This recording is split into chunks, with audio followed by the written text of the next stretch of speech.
Et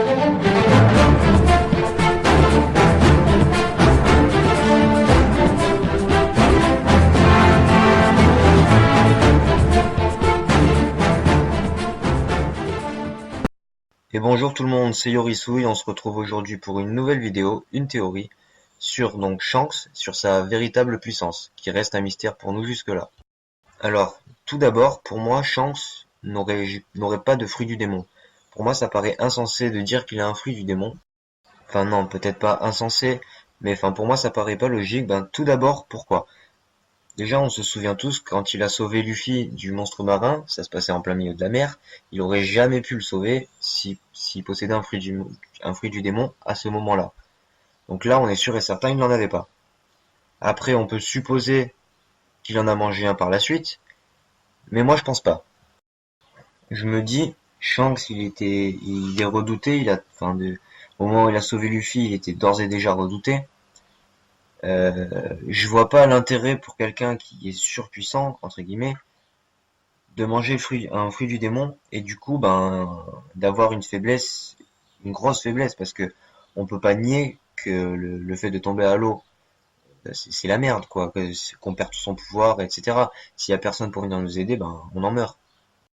Donc je le vois pas se mettre un tel handicap alors qu'il n'en a pas besoin. Bon alors après tout ça là c'était une petite parenthèse.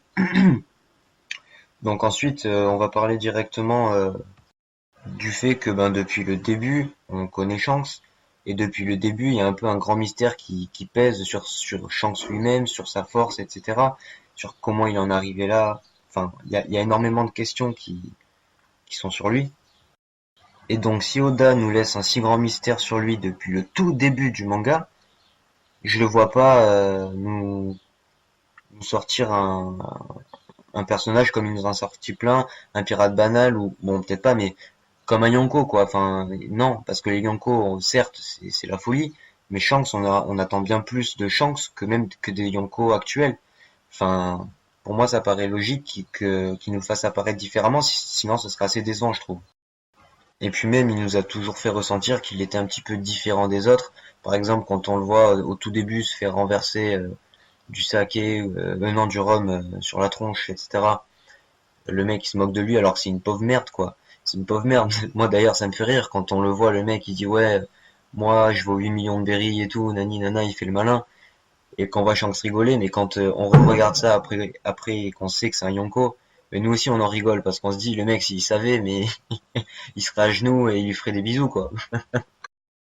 Donc moi je pense que Shanks c'est un peu une bête de haki, une grosse bête de haki des rois.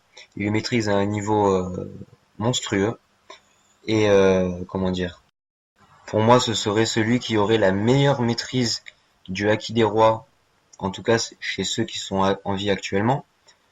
Il le maîtriserait vraiment à un très très haut niveau, vraiment loin des autres, même au-dessus de Rayleigh, de mon avis. Alors voilà, ça c'est mon propre avis, c'est juste une opinion. Et ne posséderait donc pas de fruit du démon, à mon sens en tout cas. Ensuite, quand on regarde les Yonko actuels, Barbe Noire, Big Mom, Kaido et Shanks, la Barbe Noire lui possède un Logia. Alors bon, je parle du premier, hein, la base, pas celui de Barbe Blanche. Ensuite, Big Mom, elle, c'est un Paramecia. Kaido, c'est sûrement un Zoan. On n'est pas sûr et certain tant qu'on l'a pas vu tout défoncer avec son Zoan, mais c'est quasiment sûr. C'est Kaido sans bête. C'est lui qui prenait des smiles, qui voulait, qui veut une armée de Zoan, etc. Enfin, et puis le personnage colle totalement au fruit du démon du Zoan. On dit même d'ailleurs de lui que c'est une bête ou une bête sauvage. Enfin, je me souviens que il me semble il me semble que César a dit qu'il était pas humain. Je sais plus si c'est César ou quelqu'un d'autre, mais ça c'est sûr et certain, quelqu'un a dit qu'il était pas humain. Et donc ça veut tout dire. Bref, et donc Shanks, par toute logique, il aurait donc pas de Logia, Paramecia ni Zoan, et donc pour se hisser à un tel niveau, parce que Yonko c'est un très très très haut niveau, c'est au-dessus de tout, quasiment. Et donc ben il aurait sûrement donc un Haki des rois entre guillemets ultime, enfin pas ultime mais un très haut niveau qui lui permettrait du coup de rivaliser avec les meilleurs possesseurs du fruit du démon de chaque type. On nous dit également depuis un petit moment dans le manga que les Yonko, bon pas seulement mais les Yonko également, permettent de maintenir l'équilibre. Et je pense qu'ils maintiennent l'équilibre entre eux également dans le Nouveau Monde, dans la piraterie. Et donc je me dis, bah ce serait illogique, ce serait pas équilibré s'il y aurait deux fois le même type de fruit du démon dans les 4 Yonko. Et puis ce serait dégradant pour Shanks, totalement dégradant parce qu'on l'attend depuis longtemps et on a déjà vu quelque chose de ce style, un Yonko avec un Paramecia ou un Zoan ou un Logia. Ce serait, ce serait dommage.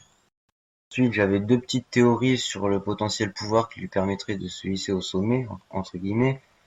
Donc bon, il y a le Mont Corvo qui a fait une vidéo il y a une semaine, un truc comme ça, sur le potentiel pouvoir du temps de Shanks.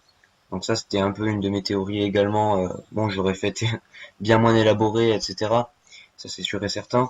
Je vais vous faire peut-être aller rapidement un petit topo, mais si ça vous intéresse, allez voir leur vidéo. En gros, comment vous dire? Ben, Shanks, grâce au Haki des Rois, pourrait éventuellement avoir sa propre ligne temporelle.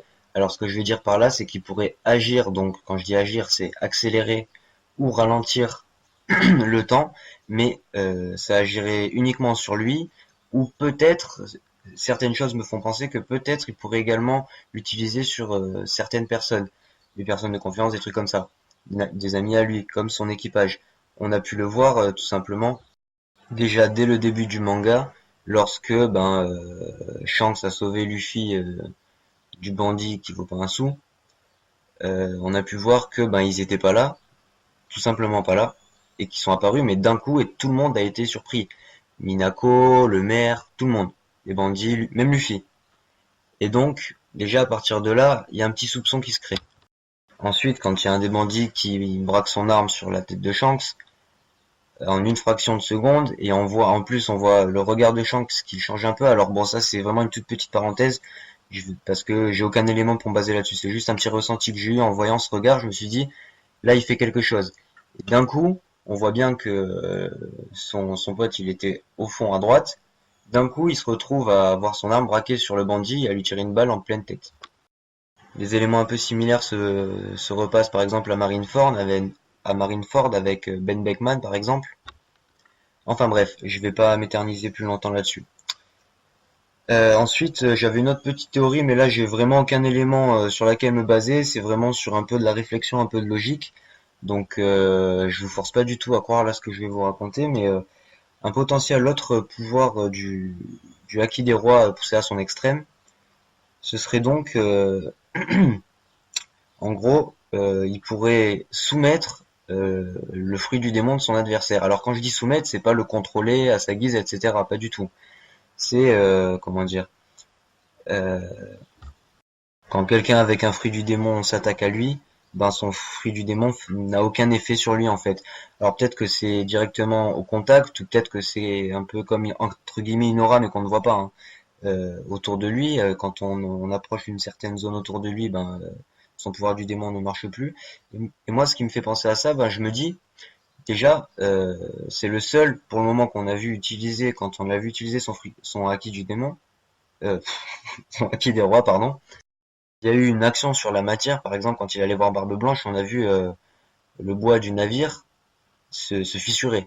Donc là, il y a eu une petite action, une pression qui s'est exercée sur le bois. Et pour moi, ça expliquerait un peu pourquoi c'est devenu un Yonko sans fruit du démon. Déjà, regardez, Mio qui le voit comme son rival, et je pense que c'est réciproque de la part de Shanks. Et pourquoi? Je pense parce que Shanks c'est un très bon sabreur et il est balèze de base. C'est pas un escrimeur comme Zoro ou Mihawk, mais il est vachement balèze.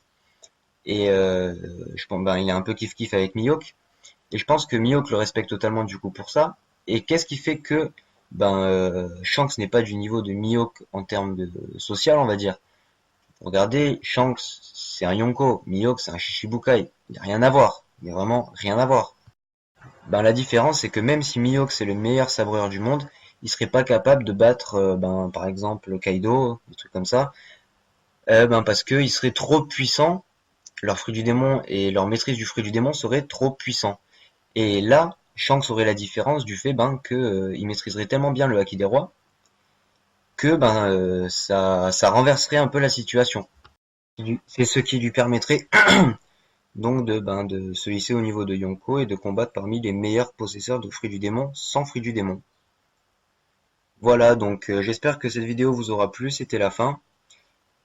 Donc la conclusion pour moi c'est que Shanks maîtrise totalement le Haki des rois. Il y aurait donc certaines techniques entre guillemets différentes de celles qu'on connaît actuellement et ne posséderait donc pas de fruits du démon. Si la vidéo vous a plu, n'hésitez pas à liker, poster un commentaire, etc. Donnez vos avis, les bons comme les mauvais, je prends tout, ça m'aidera à faire mieux la prochaine fois. Merci encore d'avoir regardé jusqu'à la fin. Je vous dis au revoir et à bientôt pour une prochaine vidéo. Ciao, ciao.